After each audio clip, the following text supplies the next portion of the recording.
तो आज हम लोग एमाइलोइडोसिस के बारे में पढ़ेंगे, ठीक है। प्रीवियस लेक्चर में हम लोग इंट्रासेलुलर एक्युमुलेशन खत्म कर चुके हैं। आज एमाइलोइडोसिस, जो कि इस यूनिट का लास्ट चैप्टर है, ठीक है। इसके बाद जो है जेनेटिक एंड पीडियाट्रिक डिजीज, उसको नहीं पढ़ना है, वो सिलेबस में नहीं है, ठीक है। और फिर है न्यूट्रिशनल डिसऑर्डर, वो तुम लोग खुद से पढ़ना क्योंकि उसमें समझाने वाला कुछ नहीं है। तो इस यूनिट के बाद फिर हम लोग नेक्स्ट यूनिट शुरू करेंगे एक्यूट इन्फ्लेमेशन वाली, ठीक है। तो आज हम लोग एमाइलोइडोसिस शुरू करते हैं, ठीक है। चलो, तो सबसे पहले देखेंगे एमाइलोइडोसिस क्या होती है, ठीक है। एमाइलोइडोसिस में क्या होता है ना कि ये इनहेरिटेड या इन्फ्लेमेटरी डिसऑर्डर्स में होती है, ठीक है। इनहेरिटेड कोई प्रॉब्लम है या कोई इन्फ्लेमेटरी डिजीज है, ठीक है, जैसे क्रोनिक इन्फ्लेमेशन है, ठीक है, कोई भी डिजीज, ठीक है, तो उसमें ये चीज पाई जाती है। इसमें क्या होता है ना कि एक्स्ट्रा सेलुलर, ठीक है, सेल के बाहर फिब्रिलर प्रोटीन का डिपोजिशन होता है, ठीक है। तो fibrillar protein, okay, extra cellular, ठीक है, ये सेल है, ठीक है, सेल के बाहर फिब्रिलर प्रोटीन का डिपोजिशन होता है, ठीक है। इसी डिपोजिशन को हम बोलते हैं एमाइलोइडोसिस, ठीक। तो फिब्रिलर प्रोटीन होती क्या है, फिब्रिलर प्रोटीन जो है बनती कैसे है, तो फिब्रिलर प्रोटीन, ठीक है, फिब्रिलर प्रोटीन कैसे फॉर्म होती है, तो फिब्रिलर प्रोटीन जो है एग्रीगेशन ऑफ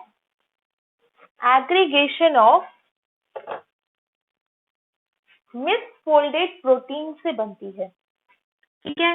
इससे पहले हम लोग मिसफोल्डेड प्रोटीन के बारे में थोड़ा सा देखे थे, फिर से थोड़ा सा रिवाइज करते हैं। एग्रीगेशन ऑफ मिसफोल्डेड प्रोटीन, ठीक है,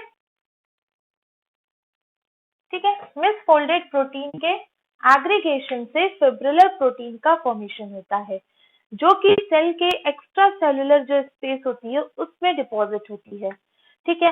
अब मिसफोल्डेड प्रोटीन क्या होती हैं, तो मिसफोल्डेड प्रोटीन, देखो, जो प्रोटीन होती है उसके कई स्ट्रक्चर्स होते हैं, जैसे प्राइमरी स्ट्रक्चर, सेकेंडरी स्ट्रक्चर में alpha helix, beta pleated structure आते हैं, टर्शरी स्ट्रक्चर और ज्यादा कॉम्प्लेक्स होता है, क्वाटरनरी स्ट्रक्चर और ज्यादा कॉम्प्लेक्स होता है। तो जितना फोल्डिंग होती है प्रोटीन की, ठीक है, प्रोटीन का जो स्ट्रक्चर होता है वो उसके फंक्शन परफॉर्म करता है। मींस प्रोटीन का स्ट्रक्चर बहुत इंपॉर्टेंट है प्रोटीन के फंक्शन को परफॉर्म करने के लिए। तो अगर यही जो फोल्डिंग है, ठीक है, अगर ये इम्प्रॉपर है, ठीक है, या जैसे कोई एक स्ट्रैंड उसमें से हट जाता है, ठीक है, नहीं होता है, तो वो प्रोटीन की जो फोल्डिंग होगी वो डिसरप्ट हो जाएगी और मिसफोल्डिंग हो जाएगी, ठीक है। मतलब जो प्रॉपर फोल्डिंग होनी चाहिए वो ना हो करके प्रोटीन मिसफोल्डेड हो जाएगी, ठीक है। तो ऐसे प्रोटीन के एग्रीगेशन के कारण फिब्रिलर प्रोटीन का फॉर्मेशन होता है, ठीक है। अब दूसरा क्वेश्चन ये है कि इसको एमाइलोइडोसिस क्यों बोलते हैं, ठीक है। एमाइलोइडोसिस तो नाम से क्लियर है कि फिब्रिलर प्रोटीन का फॉर्मेशन, ठीक है। एमाइलॉइड क्यों बोलते हैं, तो पता होगा कि जो एमाइलॉइड होते हैं उसका मतलब है स्टार्च लाइक, ठीक है। एमाइलॉइड वर्ड हम लोग कहाँ यूज करते हैं, इसका मतलब है स्टार्च लाइक, ठीक है, स्टार्च लाइक मतलब ऐसा स्ट्रक्चर जो कि स्टार्च की तरह दिखता हो, ठीक है, तो उसे हम एमाइलॉइड बोलते हैं। तो अब इसे सबसे पहली बार जो वर्ड दिया था एमाइलॉइड, वो वर्च्यू ने दिया था, ठीक है। ऐसा उन्होंने क्यों दिया था, क्योंकि जो स्टार्च होते हैं, ठीक है, वो आयोडीन के साथ रिएक्ट करते हैं, ठीक है, और जब उसमें सल्फ्यूरिक एसिड डालते हैं तो ब्लू कलर देते हैं, ठीक। तो जब वर्च्यू को एमाइलॉइड लाइक सब्सटेंस जो उन्हें दिखा, उन्होंने ये एक्सपेरिमेंट किया तो उन्हें ब्लू कलर इम्पार्ट दिखा, ठीक है। लेकिन ब्लू कलर दिखने के कारण ही उन्होंने इसका नाम एमोलॉइड रख दिया, ठीक है। लेकिन ब्लू कलर भले दिखा, लेकिन जो इसका केमिकल कॉन्स्टिट्यूशन था, जो केमिकल कॉन्स्टिट्यूएंट था, ठीक है, जो बायोकेमिकल कॉन्स्टिट्यूएंट था, वो था प्रोटीन, ठीक है, प्रोटीन था, ना कि स्टार्च लाइक सब्सटेंस थे, ठीक है। जो मेन कंपोनेंट है एमोलॉइड का वो है प्रोटीन। तो अब क्वेश्चन अराइज होता है कि जब प्रोटीन है तो कैसे ये इस टाइप का कलर कैसे दिखा। तो इसमें ढेर सारे कुछ नॉन फिब्रिलर पार्ट होते हैं जिसे हम आगे पढ़ेंगे, जिसमें ग्लाइकोप्रोटीन आता है, ग्लाइकोसा अमीनोग्लाइकेंस आते हैं, ठीक है, ये सारे आते हैं। तो ये सब जो है ये सब स्टार्च है, स्टार्च लाइक सब्सटेंस है, ठीक है, कार्बोहाइड्रेट है, ठीक है। तो इसलिए ये कलर इम्पार्ट कर रहे थे, ठीक है। तो एमोलॉइड जो है, एमोलॉइड इसीलिए टर्म दे दिया गया है प्रोटीन, लेकिन क्योंकि एमोलॉइड टर्म दे दिया गया है तो उसे फिर हटाया नहीं गया, ठीक है। एमोलॉइड को एमोलॉइड ही रख दिया गया, ठीक है। तो अब हम लोग देखेंगे, हाँ, अब एमोलॉइड के फिजिकल कैरेक्टरिस्टिक देखेंगे और केमिकल कैरेक्टरिस्टिक देखेंगे, ठीक है। तो फिजिकल और केमिकल, ओके। नाउ फिजिकल और केमिकल, ठीक है। तो फिजिकल को हम दो तरीके से देखेंगे, ठीक है। एक आता है जो सिंपल माइक्रोस्कोपी जो होती है, जिसे हम लाइट माइक्रोस्कोपी बोलते हैं, वो। और एक होता है इलेक्ट्रॉन माइक्रोस्कोपी, ठीक है, एक्सरे क्रिस्टलोग्राफी, ठीक है। तो जो लाइट माइक्रोस्कोपी है उसमें क्या दिखा, तो एक हो गया लाइट माइक्रोस्कोपी, ओके। और एक है 1 सेकेंड,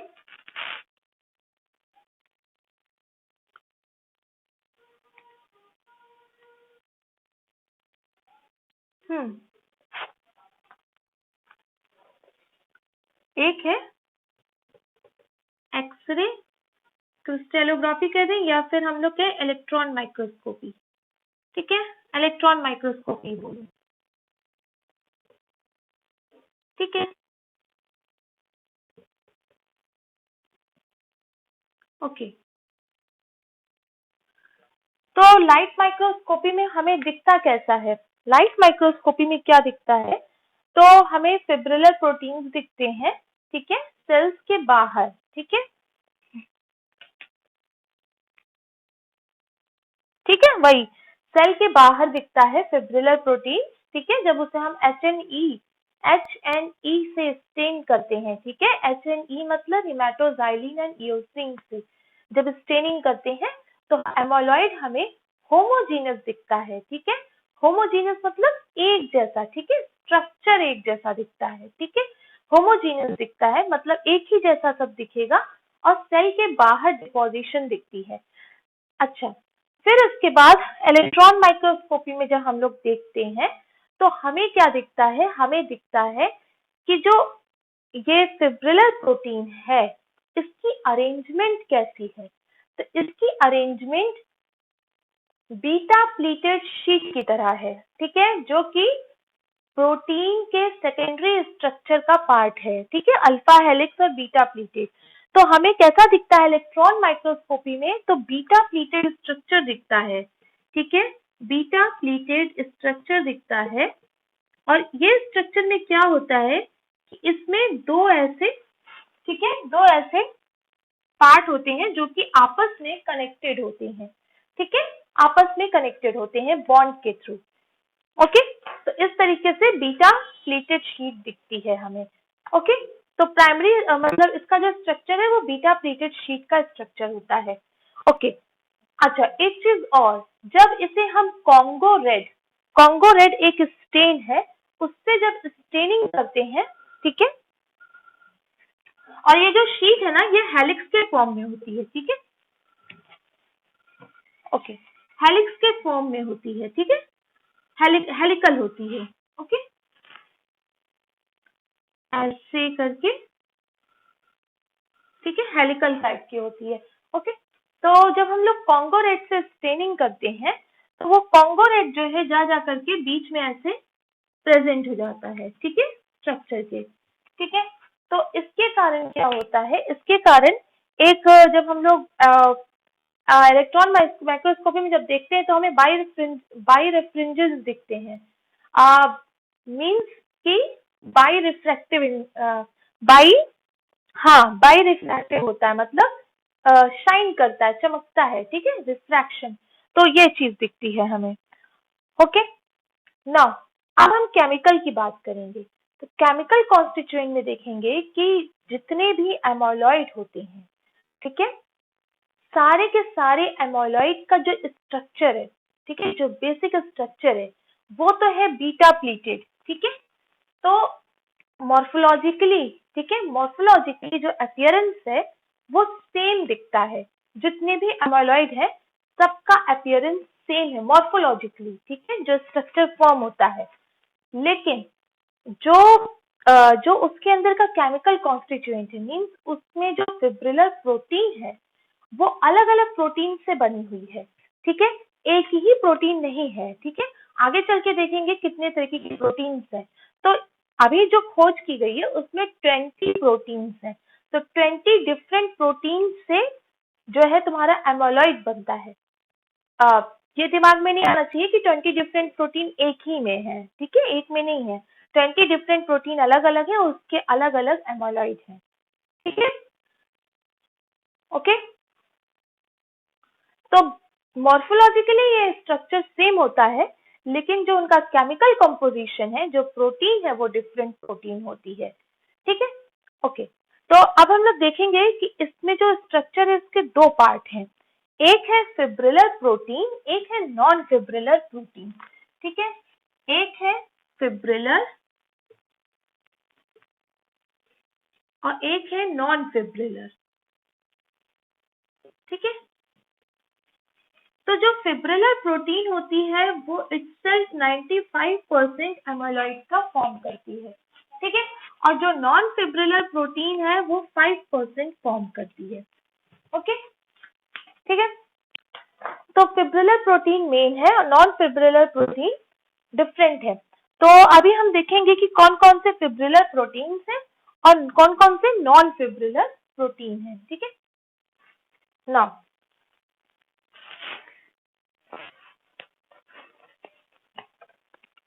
लेकिन उससे पहले हम ये देख लेते हैं कि आखिर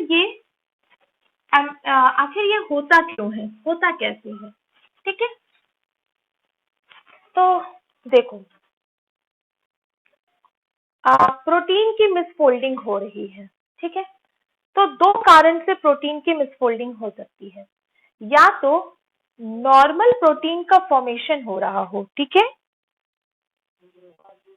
हाँ, नॉर्मल प्रोटीन का फॉर्मेशन है, ठीक है, जो नॉर्मल प्रोसेस है वो प्रोटीन का फॉर्मेशन नॉर्मली चल रहा है, लेकिन उसके अंदर इनहेरेंट कैरेक्टरिस्टिक है कि वो प्रॉपर फोल्ड नहीं होगी, ठीक है, नॉर्मल प्रोटीन रहेगी, ठीक है, लेकिन प्रॉपर फोल्डिंग नहीं होगी, ठीक है, या तो उसके अंदर इनहेरेंट हो, ठीक है, पहले से ही हो कि उसकी फोल्डिंग प्रॉपर नहीं होनी है, और या फिर क्या हो, या फिर म्यूटेशन हो जाए, ठीक है, तो जब म्यूटेशन होगी तो फोल्डिंग जो है प्रॉपर नहीं होगी, और ये जो म्यूटेंट प्रोटीन जो बनते हैं ये अपने आप को रेजिस्ट भी कर लेते हैं, ठीक है।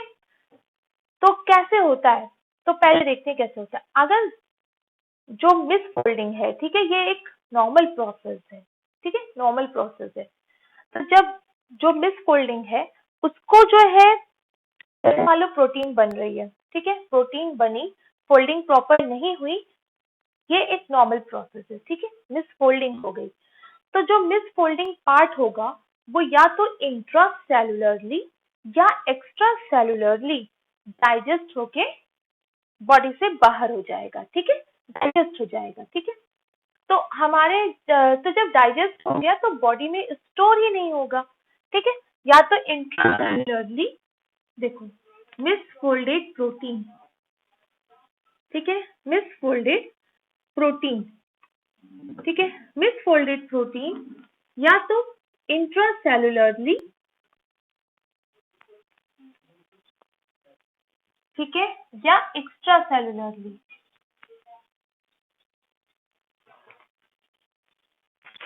ठीक है, या इंट्रासेल्युलरली या एक्स्ट्रा सेल्युलरली जो है उनका डिग्रेडेशन हो जाता है। तो इंट्रासेल्युलरली कौन करते हैं, तो प्रोटियोसोम्स होते हैं, ठीक है। कौन करता है, तो प्रोटियोसोम्स, ठीक है। प्रोटियोसोम्स एक पाथवे है, इस पाथवे के थ्रू जितने मिसफोल्डेड प्रोटीन होते हैं उनकी प्रोटियोलिसिस हो जाती है, ठीक है। प्रोटियोलिसिस करके उन्हें जो है मिसफोल्डिंग खत्म, मतलब उन्हें सेल से बाहर, सेल से हटा दिया जाता है, ठीक है। एक्स्ट्रा सेलुलरली के केस में क्या होता है कि मैक्रोफेजेस होते हैं, ठीक है। तो मैक्रोफेजेस जो होते हैं वो मिसफोल्डेड प्रोटीन को डाइजेस्ट कर लेते हैं, ठीक है। तो इस तरीके से नॉर्मली जो भी मिसफोल्डिंग प्रोटीन होती है वो इस तरीके से इन दो प्रोसेस के थ्रू उनका डिग्रेडेशन हो जाता है, ठीक है। लेकिन अगर किसी वजह से, ठीक है, अगर किसी वजह से ये जो मैकेनिज्म है, ठीक है, इसे हम लोग कंट्रोल मैकेनिज्म बोलते हैं, ठीक। अगर किसी वजह से ये कंट्रोल मैकेनिज्म काम नहीं करता है, ठीक है, तो काम नहीं करता है तो एग्रीगेशन होने लगेगा मिसफोल्डेड प्रोटीन का। अब जैसे मैक्रोफेजेस क्यों नहीं काम करे, तो इसमें म्यूटेशन हो गया हो, ठीक है, मैक्रोफेजेस में, ठीक है, तो ये काम नहीं कर रहे हैं, ठीक है, प्रॉपर तरीके से। तो इस तरीके से मिसफोल्डेड प्रोटीन का बॉडी के बाहर एग्रीगेशन होने लगता है, सॉरी बॉडी के बाहर करें, सॉरी सेल्स के बाहर, ठीक है, एग्रीगेशन होने लगता है और इस तरीके से ये एमाइलॉइड का फॉर्मेशन कर देते हैं। Okay okay. अच्छा, एक चीज और है, ये जो मिसफोल्डेड प्रोटीन होते हैं ना, ये सॉल्युबल नहीं होते हैं, ठीक है, इनसॉल्युबल होते हैं नेचर में, इसीलिए इनका एग्रीगेशन होने लगता है। ओके, ठीक। अब हम कहेंगे कि फिब्रिलर प्रोटीन और नॉन फिब्रिलर प्रोटीन के कंपोनेंट पढ़ेंगे। तो ये तो जनरल मैकेनिज्म हो गया कि किस तरीके से जो है मिसफोल्डेड प्रोटीन जो है एग्रीगेट कर जाती हैं, ठीक है। तो सबसे पहले देखेंगे फिब्रिलर प्रोटीन। तो फिब्रिलर प्रोटीन में कौन कौन से प्रोटीन आएंगे, तो सबसे पहला आता है AL। देखो कहीं भी नाम के आगे अगर A लिखा है तो A जो है शो करता है एमाइलॉइड को, ठीक है, एमाइलॉइड बताएगा। तो जैसे ये लिखा है AL, ठीक है, तो AL means amyloid of light chain, ठीक है, लाइट चेन, ठीक है। उसे हम बोलेंगे एमाइलॉइड ऑफ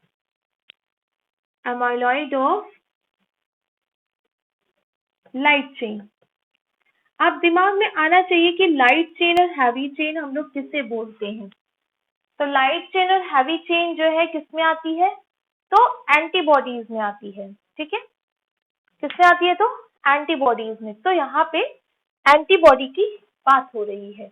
अब ये बात है कि लाइट चेन जो है,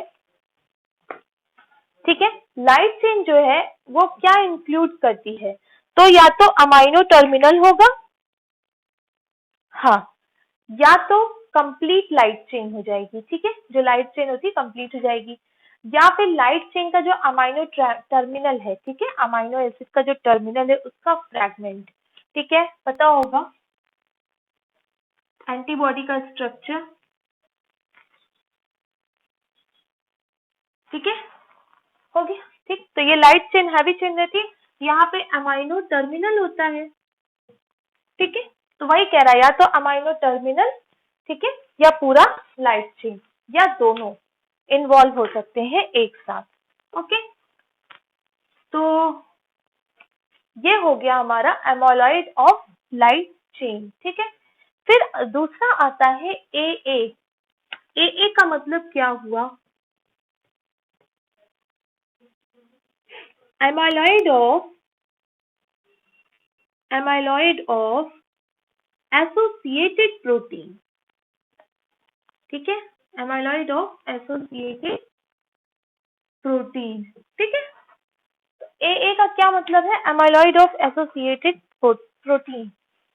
तो यहाँ पे कौन सी चीज आती है? तो यहाँ पे एक एंजाइम आता है, उसको हम बोलते हैं वन सेकेंड, हाँ, सेरम एमाइलॉइड एसोसिएटेड प्रोटीन। ठीक है, क्या बोलते हैं? इसके अंदर एक एंजाइम आती है जिसको हम बोलते हैं SAA। ठीक है, सेरम एमाइलॉइड एसोसिएटेड प्रोटीन। ठीक है, क्या बोलते हैं? Serum amyloid associated protein. ठीक है, तो ये जो प्रोटीन होती है ये लिवर में फॉर्म होती है। ठीक है, लिवर में फॉर्म होती है, और ये प्रोटीन जो होती है ना, ये इन्फ्लेमेटरी प्रोटीन है। ठीक है, तो ये प्रोटीन इन्फ्लेमेशन के टाइम फॉर्म होती है। ठीक है, इसीलिए इस प्रोटीन को हम बोलते हैं एक्यूट फेज प्रोटीन। क्या बोलते हैं? Acute phase protein means form during inflammation. ठीक है, एक्यूट फेज प्रोटीन कहते हैं। ओके, तो एक ये प्रोटीन हो गई। ठीक है, इसके अलावा कई और प्रोटीन्स आती हैं। तो अदर प्रोटीन्स में कौन कौन से हैं? कि ये दोनों मेन प्रोटीन है। ठीक है, ये दोनों बहुत कॉमन है। इसके अलावा जो दूसरी प्रोटीन्स आती है उसमें आता है, उसमें लिखा रहता है अदर प्रोटीन्स। तो अदर प्रोटीन्स में सबसे पहला आता है ट्रांसथैरेटिन। हाँ, ट्रांसथैरेटिन क्या आता है? ट्रांसथायरेटिन।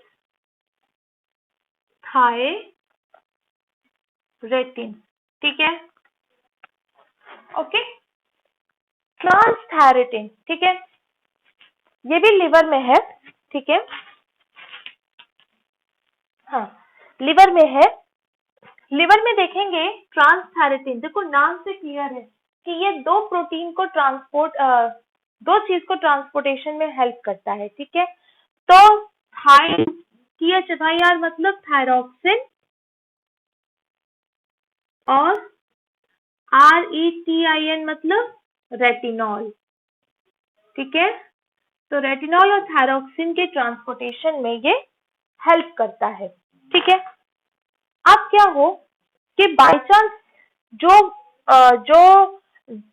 जीन की कोडिंग उसे कोड कर रही हो, ठीक है, उसमें उसके कोडिंग में अगर कोई प्रॉब्लम आ जाए, ठीक है, कोडिंग में अगर कोई कोड जो है मिसप्लेस हो जाए, ठीक है, कोई एडेनिन यूरिन जो भी है उसमें कोई भी एक न्यूक्लियोटाइड वहां से हट जाए, ठीक है, तो फिर क्या होगा कि इस प्रोटीन का म्यूटेशन हो जाएगा। ठीक है, म्यूटेटेड हो जाएगी। जो प्रोटीन म्यूटेटेड हो जाती है वो क्या करती है? वो मिसफोल्डिंग कर लेती है। ठीक है, उसके अंदर ये मतलब उसके अंदर क्या, वो प्रोन होती है मिसफोल्डिंग के लिए।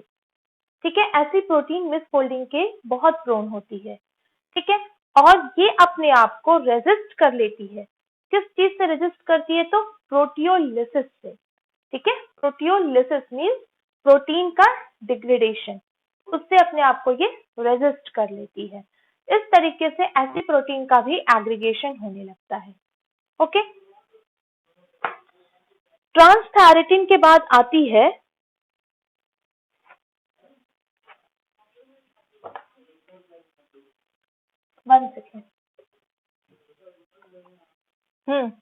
ट्रांसथैरेटिन के बाद आती है A-beta-2 माइक्रोग्लोब्यूलिन। ठीक है, A-beta-2 माइक्रोग्लोब्यूलिन। तो इसमें क्या होता है? A का मतलब हुआ एमाइलोइडोसिस और बीटा-2 माइक्रोग्लोब्यूलिन। ठीक है, ओके, ये क्या होती है ना, ये जो बीटा-2 माइक्रोग्लोब्यूलिन है ये जो MHC हिस्टोकम्पैटिबिलिटी वाला जो वो होता है, ठीक है, जो MHC होती है, ठीक है, MHC, ठीक है, उसका ये पार्ट होती है बीटा 2 माइक्रोग्लोब्यूलिन। ओके, ठीक है, MHC का पार्ट होती है मेजर हिस्टोकम्पैटिबिलिटी कॉम्प्लेक्स, ठीक है, तो इसका पार्ट बीटा माइक्रोग्लोब्यूलिन होती है। तो ऐसे पेशेंट जो कि डायलिसिस पे हैं, ठीक है, हीमोडायलिसिस, ठीक है, उनके केस में क्या होता है कि जब डायलिसिस हम कराते हैं, तो डायलिसिस क्यों करते हैं, तो ब्लड को प्यूरिफाई करने के लिए करते हैं। तो जो डायलिसिस मशीन है, ठीक है, उसमें से जो भी जो ब्लड जो ब्लड प्यूरिफाई होती है, ठीक है, तो सारे कंपोनेंट तो निकल जाते हैं ब्लड से बाहर, लेकिन बीटा माइक्रोग्लोब्यूलिन नहीं निकल पाती है, ठीक है। तो उसके कारण क्या होता है कि बॉडी में बीटा 2 माइक्रोग्लोब्यूलिन स्टोर होती जाती है, ठीक है, कॉन्टिन्यूअस स्टोर होती जाती है, और इसके कारण ये एग्रीगेशन करने लगती है और एमाइलॉइड का फॉर्मेशन करने लगती है, ठीक है। जो ये स्टोरेज हो रहा है, ये धीरे धीरे क्या करेगी, अगर प्रोटीन का अमाउंट बॉडी में ज्यादा हो जाएगा, धीरे धीरे वो मिसफोल्डिंग करने लगेगी, और मिसफोल्डिंग के बाद जो है क्या होगा कि स्टोरेज होने लगेगा। तो जो बीटा 2 माइक्रोग्लोब्यूलिन है वो स्टोर करती है कहाँ पर, तो जनरली बोन्स में और ज्वाइंट्स में, ठीक है, तो ज्वाइंट और बोन में इसका एक्युमुलेशन होने लगता है, ठीक है, ध्यान देंगे, बोन्स और ज्वाइंट्स। ओके, ठीक है। इसी तरीके की कई प्रोटीन्स हैं, जैसे बीटा 2 एमोलॉइड प्रोटीन, ठीक है। तुम लोग फिर से ज्वाइन करो, खत्म हो रहा है, फिर से ज्वाइन करो, आ जाओ।